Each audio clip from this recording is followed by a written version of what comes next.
అదే RTV app వార్తల్ని క్షణాల్లో చదివే అవకాశం ఉంటుంది. ఒక న్యూస్ పేపర్, ఒక టెలివిజన్ ఛానల్ మీ చేతుల్లో ఎప్పుడూ ఉంటాయి. సామాజిక న్యాయం కోసం ఎస్సీల్లో ఉన్నటువంటి అసమానతలను పోగొట్టి విద్య, ఉద్యోగ, ఆర్థిక, సామాజిక, రాజకీయ రంగాల్లో ఏ కుల జనాభా దామాషా ప్రకారం ఆ కులానికి అంత వాటా కల్పించాలనే లక్ష్యంతో 30 సంవత్సరాలుగా తెలుగు రాష్ట్రాల్లో సామాజిక న్యాయ ఉద్యమం జరుగుతూ ఉంది.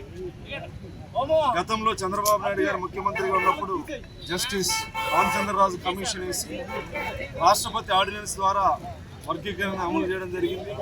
వర్గీకరణ అమలు జరిగిన కాలంలో దాదాపు 25,000 మంది మాదిగ ఉపకులాలకి ఉద్యోగ అవకాశాలు రావడం జరిగింది. ఆ తర్వాత సుప్రీంకోర్టు పార్లమెంట్లో చట్టం చేసుకోమని చెప్పి సూచనలు ఇవ్వడం, 30 సంవత్సరాల తర్వాత అలుపెరుగై పోరాటం చేస్తున్నటువంటి పోరాటాన్ని న్యాయస్థానాలు గుర్తించి రాష్ట్రాలకు ఎస్సీ వర్గీకరణ చేసుకునేటువంటి అవకాశాన్ని ఇవ్వడం, ఏదైతే గతంలో చంద్రబాబు నాయుడు గారు చట్టం చేశారో అదే దాన్నే అమలు చేయాలని చెప్పి సుప్రీంకోర్టు సూచించడం, 20 సంవత్సరాల కిందట చంద్రబాబు గారి ఆలోచన దేశం ఈరోజు ఆలోచన చేస్తుందంటే ఆయన ముందు చూపుకి ఇది ఒక నిదర్శనం. అదేవిధంగా మందాకృష్ణ మాదిగ గారు దాదాపు 30 సంవత్సరాలుగా సామాజిక న్యాయం కోసం, జాతి ప్రయోజనాల కోసం ఎన్నో త్యాగాలతో కూడిన పోరాటాలు చేస్తూ విజయం సాధించేంత వరకు, న్యాయం గెలిచేంత వరకు అలుపెరగని పోరాటం చేసిన మాన్యశ్రీ మందాకృష్ణ మాదిగ గారు కూడా ఈ సందర్భంగా కృతజ్ఞతలు తెలియజేస్తూ, ఎన్నికల ప్రచారంలో చంద్రబాబు నాయుడు గారు హామీ ఇవ్వడం జరిగింది. అదేవిధంగా దేశ ప్రధానమంత్రి గారు కూడా హామీ ఇవ్వడం జరిగింది, వర్గీకరణ కట్టుబడి ఉంటామని చెప్పేసి.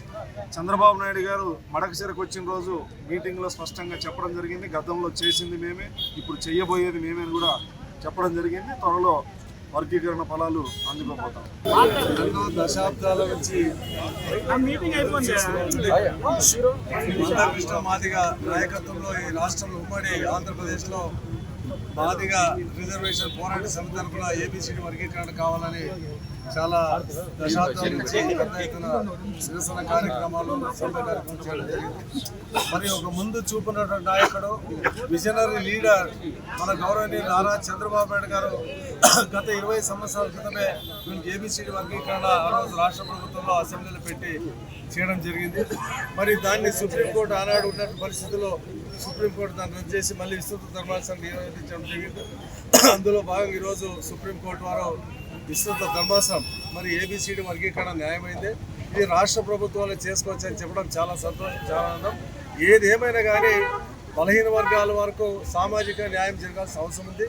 కేవలం బలం ఉన్నటువంటి వాళ్ళే ముందుకు పోకుండా బలహీనలు కూడా గుర్తించేటువంటి కార్యక్రమాన్ని ప్రభుత్వాలు చేయాలని చెప్పి సుప్రీంకోర్టు చెప్పడం చాలా సంతోషం. దీన్ని పూర్తి స్థాయిలో మనం కృతజ్ఞతలు, ధన్యవాదాలు హర్షిస్తున్నాం.